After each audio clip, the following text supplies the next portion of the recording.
மாம்பழ கறி செய்ய போகிறோம்.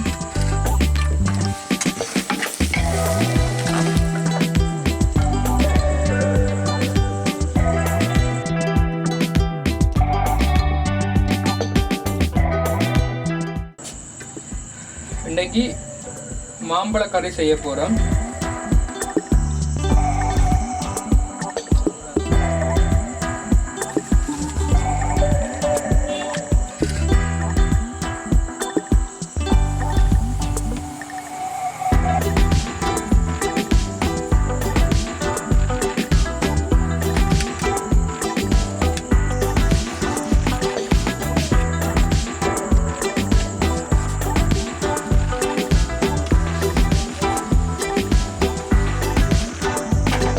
மாம்பழத்தை வந்து சின்ன சின்னனா வெட்டி போட்டோம்னா மாம்பழம் வந்து ஈஸியாக அவியும்.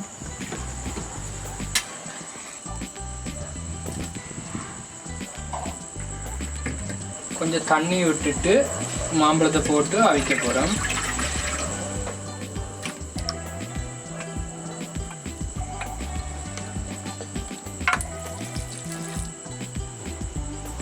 மாம்பழம் அவிக்கையிலேயே உரைப்புக்காக ஒரு 4 பச்சை மிளகாயை 2 ஆக்கிட்டு போட்டோம்னா சரி. கொஞ்சம் உப்பு, சின்ன துண்டு கருவாப்பட்டை வாசத்துக்கு போடுறதுக்கு 5 நிமிஷம் மூடி விடுவோம் அவியட்டும்.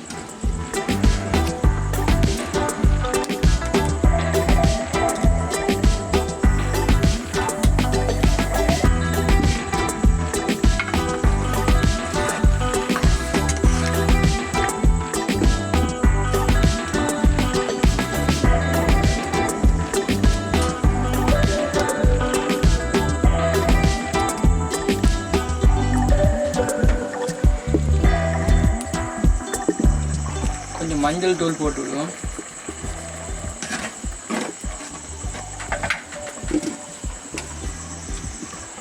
யாழ்ப்பாணத்து கரைத்தூளும் கொஞ்சம் சேர்த்துக் கொள்வோம்.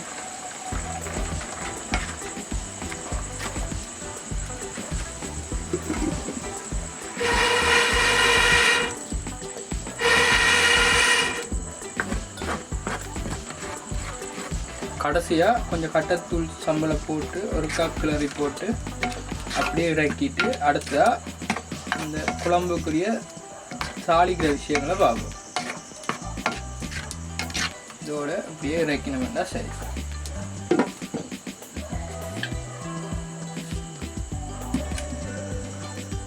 தாளிக்கிறதுக்கு எண்ணெய் விட போகிறோம்.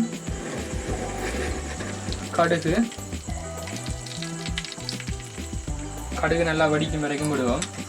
சின்ன சீரகம், பெருஞ்சீரகம்,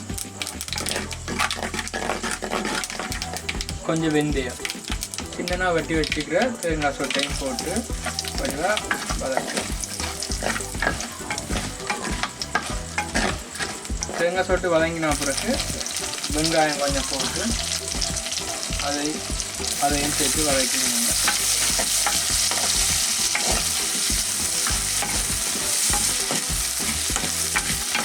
வெங்காயம் வந்து நல்லா பொன்னிறமாக வதங்கின பிறகு கொஞ்சம் கருவேப்பிலை போட்டோம்னா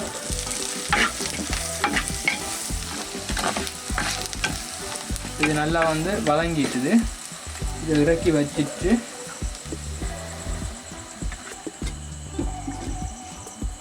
குழம்பு கொஞ்சம் சீனி சேர்க்கிறோம். மாம்பழத்துலேயும் சீனி இருக்கும், கொஞ்சமாக சேர்த்தா சரி.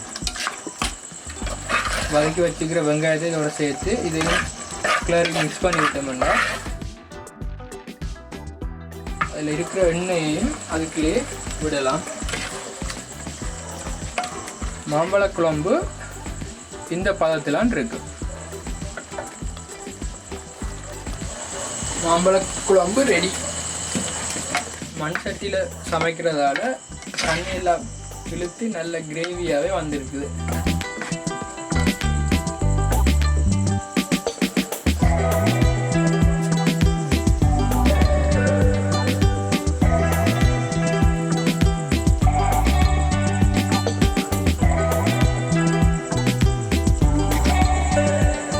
மாம்பழ குழம்பு வந்து பரோட்டா, ரொட்டி, பானதலுக்கு சாப்பிட்றதுக்கு சட்டப்படி இருக்கும். இந்த குழம்பு சாப்பிடக்கல முதல் வந்து நாக்கில் வந்து இனிப்பு தான் தெரியுது, அதுக்கு பிறகு கடைசியில் வந்து ஒரு உரைப்பு தன்மை தெரியுது. அதால் வந்து வித்தியாசமான டேஸ்ட்டாக இருக்குது. இது ஒரு வித்தியாசமான ரெசிபி தான். நீங்களும் ட்ரை பண்ணி பாருங்க. லைக் பண்ணுங்க, சப்ஸ்கிரைப் பண்ணுங்க, ஃப்ரெண்ட்ஸுக்கும் ஷேர் பண்ணிவிடுங்க.